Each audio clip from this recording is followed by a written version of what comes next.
What's going on, beautiful people? Welcome back to another episode of Respect the Game podcast. My name is Edward, named after a trilogy, that being my pops. Shout out to my mother and my grandmother for helping raise me too. Please make sure you go follow at EMAX Stats for all your up-to-date high school, pro, and collegiate sports coverage. Will not disappoint. We'll keep you up to date on all that is going on in the beautiful, illustrious sports world. Right now, we're running a little bit of 2-on-2. We're not at full strength. Shout out to our brother Sean Hard. Make sure you go follow him at Sean Hard Izzo. Not sure if he'll be able to get on with us tonight. And as well, our brother Black Peace is also out of commission on the podcast tonight. Make sure you go follow him at Black BLAQUE period PEACE. That is Black period Peace. Yeah, man. But me and Sedacious are in the building. We're gonna hold it down for our brothers in their absence. Sedacious, holla at the people. Well, I'm here. Yeah. What's good? Reported live from the countryside on the way to Tulsa. I just want to say what I always say. We really appreciate the one person that's rocking with us. If it's rocking with us, if it's only one person, excuse me. But we know it's more than one, and so we appreciate the community as a whole. We love y'all, and we're gonna keep this issue going. 23, 24, 25. We're gonna do the podcast till we dead, goddamn it. We're gonna be old men on here. Y'all gonna be rocking with us. True Let's go. indeed, man. True indeed. So Dacious, the people hadn't had a chance to hear from you in a while. Um, Before the playoffs started, I said negative. I was not before the playoff, not the playoffs, the finals. Before the NBA finals began, I said the Heat in six. Darnell said the Nuggets in six. Isaac recently put in the group chat Heat in six. Uh, what is your finals prediction thus far? Now that we're 2 games in, the series is tied 1 apiece. The Denver Nuggets are getting ready to go to Miami tomorrow on June 7th to try to steal a game in Miami for game 3. What is your prediction thus far? What's crazy is I'm kind of torn. Um, of course, with my Lakers being eliminated, I kind of was like, well, I don't give a F now. But a part of me, okay, so my prediction is the Nuggets can find a way in 7 games. That's my prediction. Um, the thing is, though, that's bittersweet because everybody in the world wants Jimmy Buckets to get one. I mean, it's just the way it is. You feel like right now is Jimmy Butler's best chance at getting one, and Jokic could. This is not going to be Jokic's last final appearance. That's how I feel. So he would probably get another opportunity to get one, but I do feel like, especially with him being snubbed for the MVP this year, that he's gonna be like, all right, I got y'all. I'm gonna go and take the chip, and who cares about an MVP? So Nuggets in 7 simply because they gave up game 2 to Miami. But I do feel like one of these 2 games in Miami, Miami has to give it back. Denver has to go in and win. So yeah, my prediction: Nuggets in 7. I think Jamal Murray has to play just a little bit better, just a little bit better. Game 2, they kind of like zeroed in on Jokic, like, hey, save us, please. When they started, they was doing good because they were playing team ball. And then after a while, it was just like, hey, Jokic, let's get us out of this. And that's what ultimately was their demise, along with Miami playing effective team basketball. Right? One team playing team basketball and another team playing Kobe ball. It's just not gonna work. Oh yeah, man. I heard Mike Malone say today the Nuggets they want to play fast, whereas the Miami Heat goal is to play slow, be able to score, get back on offense, get back on defense, and set up in their 2-3 or in their zone. Um, and Jokic, so far in the playoffs, the Nuggets are winless when Jokic scores 40 plus. I believe like 0-4. Um, yeah, when Jokic dropped 50 against the Suns, they lost. He dropped 50 against the Suns in game 4, 53 Kobe would never. against the Suns, and they lost in that game 4. He dropped 43 in game 4 against the Minnesota Timberwolves, and they ended up losing that game.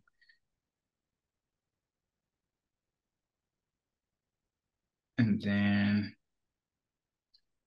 well, yeah, they're 0-3 when he scores 40 plus, and then they just lost game 2 against the Heat when Jokic dropped 41. And here's the other stat that I want to pull up.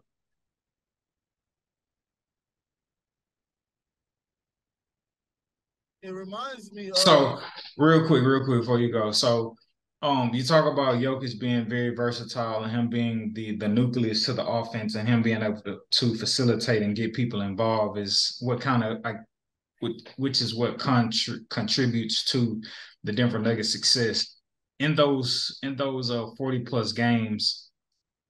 Again, in game 4, when he dropped 43 against the Minnesota Timberwolves, he only had 6 assists. Then in game 3, then in game 4 against the Suns, when he dropped 53, he was still able to get 11 assists despite going off of 53. And then here with the 41 points against Miami, he was only able to get 4 assists. So, and that with the exception of that Suns game, he was still able to get double-digit assists. However, some kind of way, him scoring the ball in a dominating fashion does not translate to winning for the Denver Nuggets. So yeah, right when I was getting ready to say, it reminds me of those old sports movies where the coach always has to reiterate, this is a team sport. You need the team. You can't do it on your own, right? And that just goes to show you with those numbers, bro. When you are not facilitating and getting the team involved, y'all are not successful. When you take matters into your own hands and try to just score a whole bunch of points, that's not conducive to team success. So there you go. But I trust them to make the adjustment because they did. Okay, these niggas is finna try to stop Jokic. Let's see if we can get Jamal going. Let's see if we can get Caldwell Pope going. Bruce Brown stepped up, made a few key shots. So that's what needs to happen for them to win this championship. If they are to win it. Oh yeah, and so like to Jokic's defense, I don't think Jokic going off of these 40, 50-point games in which they lost is in any way, shape, or form him developing a mentality throughout the game, being like, I need to take this over, like I'm fixed to get the job done. I think it's a product of this other team, obviously in the juggernaut for the Suns and KD and Devin Booker. I think he starts to, be more aggressive and assertive with scoring once he realizes, oh, y'all off tonight. If I don't put it on my back to make up for the lack of scoring and y'all inability to like score tonight, if I don't, turn up my scoring, like we're gonna get blown out. And so I don't think none of his 40 plus point games in the playoffs in which they've lost have ever been done in the vein of being selfish. It's just been a matter like we need you to score 40 just for us to have a chance at the end. Now, if we lose, we lost. But like your 40 at least gave us a chance because we couldn't make shots. You look at game 2, again, Jokic had 41 points and only 4 assists. Caldwell Pope, who's supposed to be a sniper from 3, he goes 1 for 4. Like him only taking 4 shots, like that's crazy.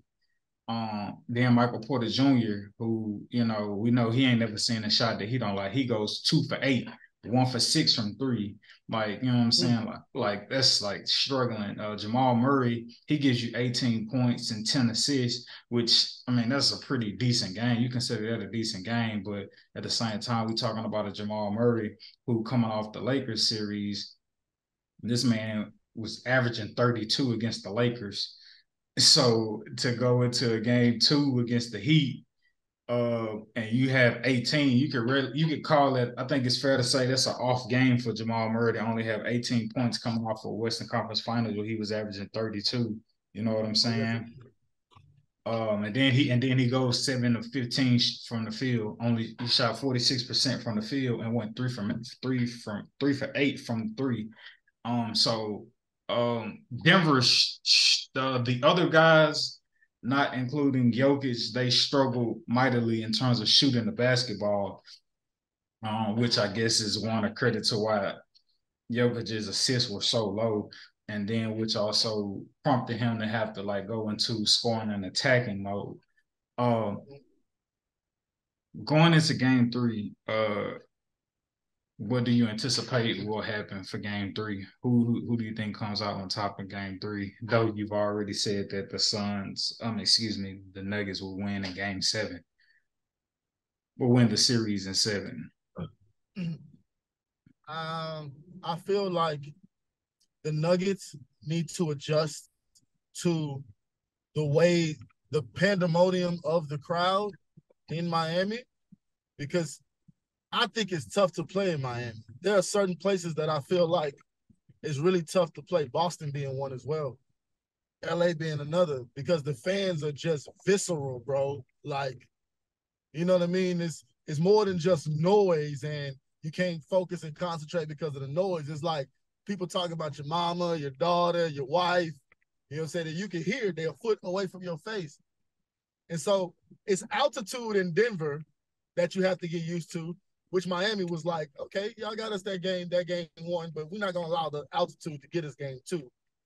It's going to have to be that same thing. So I think Miami takes game three. I think they take game three, and I think from the whooping that they're going to take in game three, the Nuggets are going to be able to adjust, really see the game plan, really see the schematics that Miami is using, and then adjust to that. Because I trust Mike Malone to do that. I do. He's a really good coach. I believe he outcoached Darvin Ham. And so, yeah, we're going to see. But at the same time, you got Spo on the other side. And he damn near legendary when it comes to coaching the game of basketball. So if I had to put my money on it, I say Miami wins game three simply because they're going to be riding the momentum of game two, going home, and it might be too much for Denver to have taken that loss and then go in Miami. And the morale of that team and that city, I think they get overpowered by that. So what is interesting about you picking the Miami Heat in game three, which I don't know how many people are paying attention to, the Miami Heat in game threes, which they host because they're the AC. In game threes, Miami has a 22-point win margin over the three game threes that they've had against the Bucks, the Knicks, and the Boston Celtics. Against they beat the Bucks in game three by 22. They beat the Knicks in game three by 19, and then they beat the Celtics in game three by 26 points. Saying all that to say, feeding into your belief that come game three, the Heat are going to take it. The Heat have showed no signs of giving up game three when they get to host that first game on their home court thus far in the playoffs. Prior to the Nuggets losing game two, the Nuggets were undefeated on their home court. But the Heat was able to, get a game on the road, which they've continuously been able to do. So I've been paying strong attention to that today. I'm just like, bro, like the Heat is always blowing out. They always get the blowout win in game three. You talk about like that home crowd, that energy, that feel. And I think game three, while being at home has something to do with those game three blowouts, I think more importantly, the reason for the blowouts in game three is that Miami comes into those games understanding the severity of them. They've been able to come into those games with the series tied 1-1, right? With every series. Well, no. Actually, the series was tied 1-1 against the Bucks when they went into Game 3. Series was tied 1-1 against the Knicks when they went into Game 3, and they were up 2-0 on the Celtics when they went into Game 3. And here they are again against the Denver Nuggets, being with the series tied 1-1 and being able to go into Game 3 to go up 2-1. And I think the Heat win Game 3 as well, bro. I think the Heat win Game 3 as well. I think the crowd is gonna be into it. I think the Heat are getting into this pocket now that they stole one on the road. I feel like they're getting into this vein of treating every game like this is our game 7. This is our game 7. This is our game 7. This is our game 7. Because like home court advantage is it's so important right at this height of the game. And I know we were going back and forth in the group chat, just talking about the different NBA formats and so forth. Is that Coast? Nico, you're on the podcast now. Oh, what up? What up? Coast, what's up, baby? Listen, man. What's up, man? What up, Pooh? Real quick, who won the NBA Finals? Man, you know, I don't know, man. Oh, okay. always good to see you, Coach. Right, always good to see you. Out of 2 teams. That's right. I don't know who them 2 teams are. No, man. Shout out to Coach, man, on the special guest appearance. Shout out to Coach, man. Yeah, man, we know we can get special guests on here. But yeah, man, because me, I go off of eye. You go off of stats. Right? Stats and eye. I'm not like a stat geek nerd. I try to match my eye with the stats, if you will. That's what I'm saying. What I'm saying is you're here and I'm here. I'm still an eye. If I don't see it, I don't believe it. You know what I mean? Yeah. You've elevated from just the eye to okay. Well, I got to go dig deep in this. Oh, yeah. Every time the nigga Jokic score, they suck. Yeah. So that's cool. Yeah, man. No, so Game 3, don't expect if Denver wins Game 3, that's gonna be huge. If they win Game 3, I think that I'm closer to my prediction being right with them taking it in 7. Okay. They got to get 1 in Miami for my prediction to be right. Yeah, if they lose both in Miami, my prediction will not be right, and then I would feel in my head that Miami is gonna win in 6. 6. Yeah, no, I picked Miami in 6, man, just solely off like the grit and grind and just like the faith element that they're on currently, with the strides that they've been making throughout this playoff stretch. Yeah. Right now, Dacius, they ruled that Tyler Hero will not be back. Oh no, real quick, that's the point that I was gonna make. Talking about game, if Denver gets one, how interesting it would be talking about the coulda, woulda, shoulda element if the NBA Finals format was 2-3-2, and the Heat got 3 straight home games after stealing a game on the road. How interesting would those dynamics be? It would be interesting to see them gentlemanly sweep them when they win. That's what would have been interesting about it, because they would have definitely won that. They were not gonna leave Jimmy Butler's a real. Me and you was just talking about how certain dudes who was thugs for real, they just happened to be good in basketball and went to the league, like Zach Randolph. He was a thug for real. Jimmy Butler is him for real.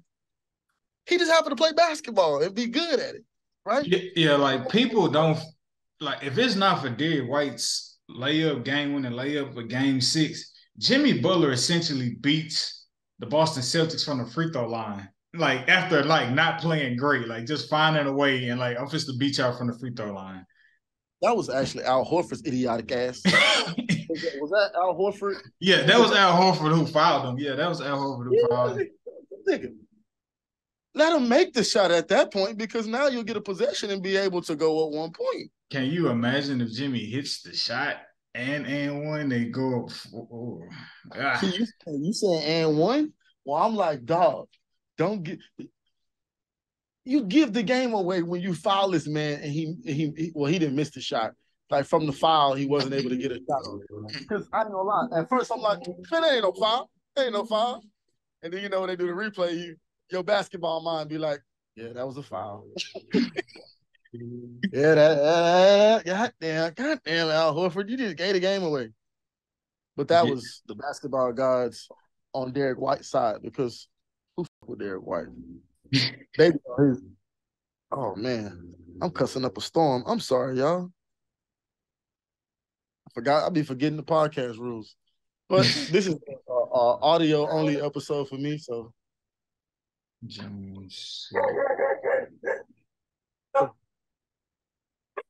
Forgive my words.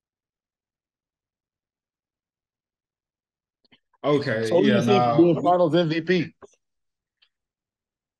I think just off, like, I know people been talking about Gabe Vincent, and like if you could give an NBA Finals, if you can give an MVP if you can give a Finals MVP to a Andre Iguodala, I think anything is possible for a marquee role player to get the Finals MVP.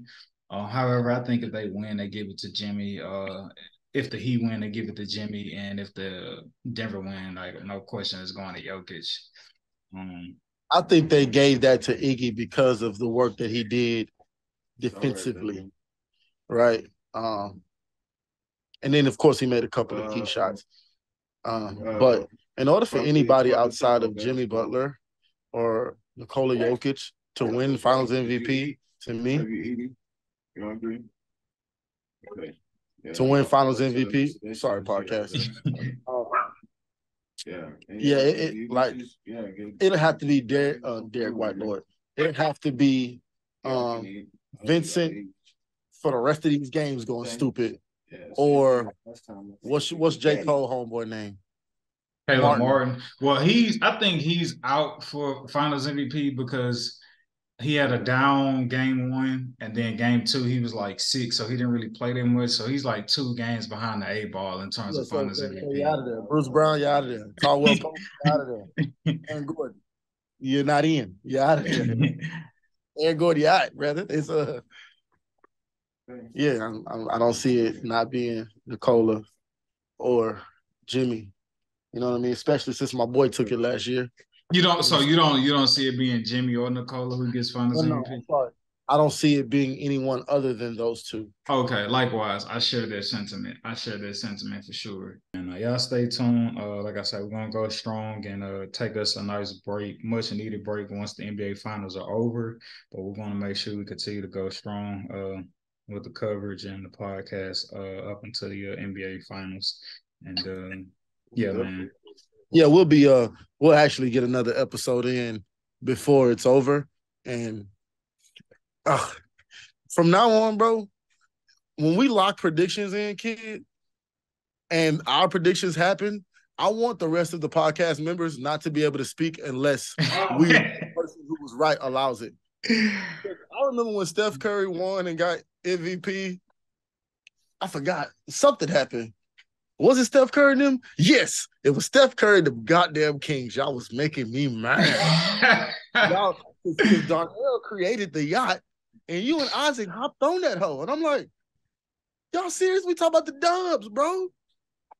And then the next, when what I said happened, what y'all said didn't happen, y'all just want to act like it was just a regular episode after that. I'm like, you know what? I don't even want to partake in this. If y'all don't respect the fact that y'all don't know this week. Nah, I don't.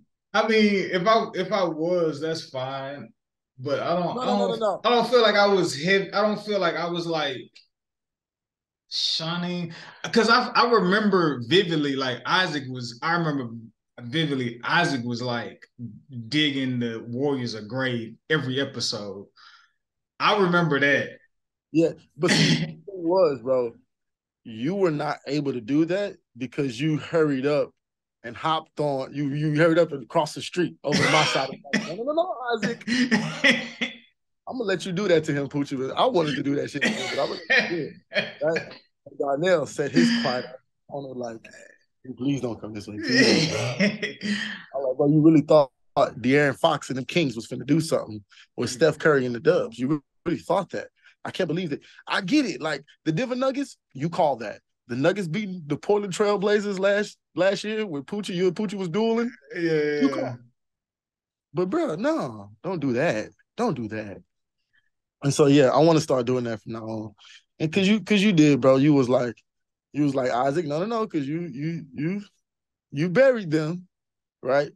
So you wasn't like that. But I will say this. I did not appreciate how Isaac, you and Darnell were supposed to be getting grilled by me about these Warriors, but y'all want to talk about Jimmy Butler being the best player. Though that did age well. That aged very well. Okay. We're in the playoffs now. That aged very well. I'm like, are we serious?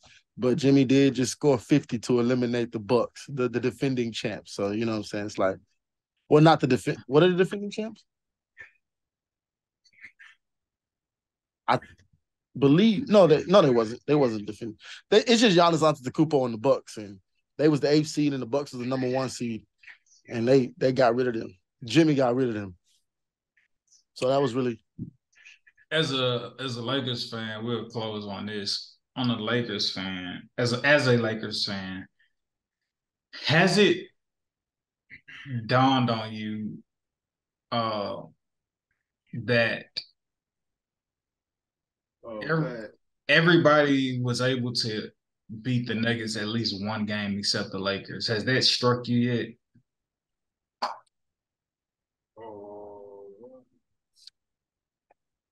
I'm still trying to wrap my head around it. Okay.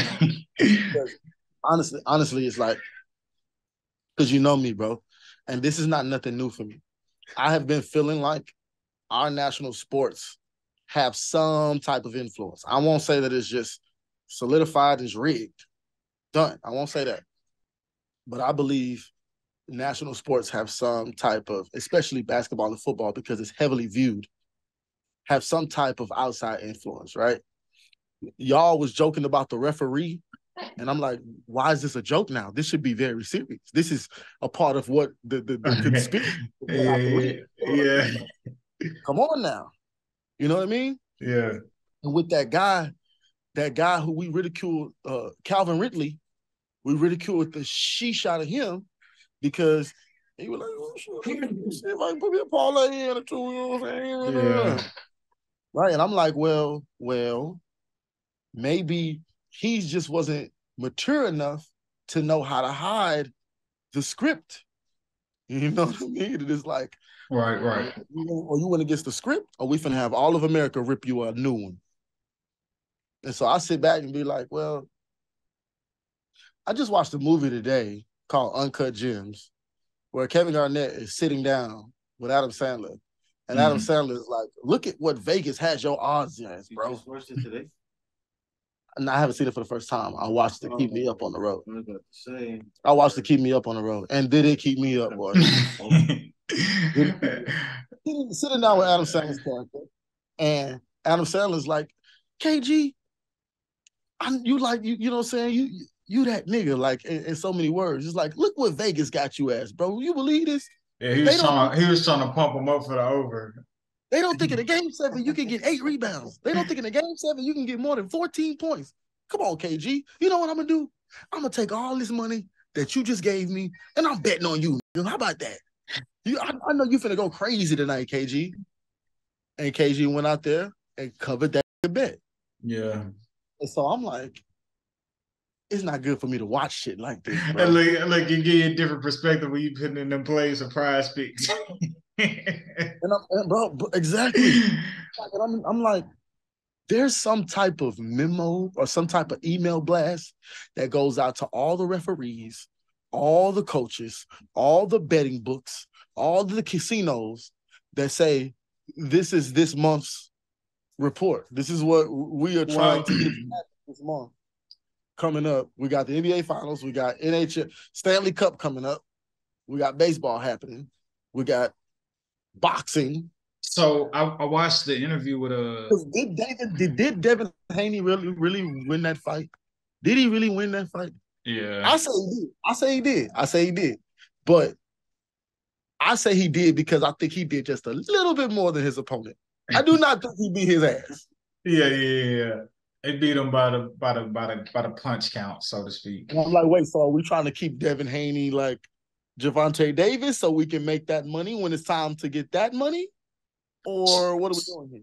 So to your point about the email blast, right, that you feel like players and coaches and refs get, I was listening to a clip of Tim Donaghy, the referee who went to jail for betting on games, fixing games, and he was saying it was never literally, hey, it was never like a literal relationship with player coach. Hey, I need y'all to get these many points. It was nothing. It was nothing about that. He said the way he did it was the NBA would have a meeting with referees and saying, hey, we need to tighten up on these calls, or hey, such and such is complaining about these types of calls. Hey, it's the playoffs, so we need to let guys play, yada, yada, yada. We don't need to call ticky-tack fouls like this here, there, yada, yada, yada. Hey, you 3 or 4 guys are going to be assigned over here. You 2, 3 guys are going to be assigned on this game. And he said he would bet on the games based off the meeting that the NBA would have with the referees, and then he would also bet on the games based off which referees were assigned to which games, because he knew certain refs called games certain ways, and that would allow him to be able to bet on certain games and the spread and so forth based off the communication that they were having with the NBA and that the NBA was having with the league officials and so forth. So yeah, you may be on to something there. Yeah, you trying to rush to the book. So all of that, and I can appreciate that, and I can understand that, but it's still tainted to me. One, you drop a piece of blood in the water, that shark will be 600-700 miles off, swim backwards to you. You're right. You see what I'm saying? So once it's tainted to me, bro, it's hard to double back. Global as sports, entertainment. Why am I not to feel like the same way that Stone Cold and The Rock knew who was going to win this championship tonight? That's not what's going on behind the doors that I am not able to get into, in the rooms that I'm not able to get into. Mm-hmm. You know what I mean? Like, it's called an association for a reason. It's called the league for a reason. Right on. You know what I mean? And I hate to sound like Conspiracy Jones. You know what I mean? You're right. But it's just when you really turn your brain on and go to thinking and get deep. I'm talking about deep into thought. Like sometimes it'd be scary what you think about. It'd be scary what you feel might be certain truths. Yeah. But nevertheless, I'm not gonna stop loving the NBA. I'm not gonna stop loving the NFL. They can have it written that the Cowboys are gonna lose for the next thousands of years. You gonna watch with the faith that their script is gonna work in y'all favor. I'm gonna still rock with my boys. I don't care. Same way. I don't care if Kobe's 81-point game was rigged. I don't give a shit. Right on, man. Right on. Beautiful people. That's what you call a great episode, man. Again, make sure y'all go follow our brothers at Shineheart Izzo, at Black Peace, who couldn't be in the building with us tonight, but nonetheless, me and Sedacious held it down for our brothers. Follow me at Emax Stats. Follow Sedacious at I Am Sedacious. Yeah, man. Let's see how many more episodes we can squeeze out for y'all before it's the end of the NBA playoffs, man. Love y'all, and we do not take y'all listening to us for granted. We will see you, beautiful people, next week.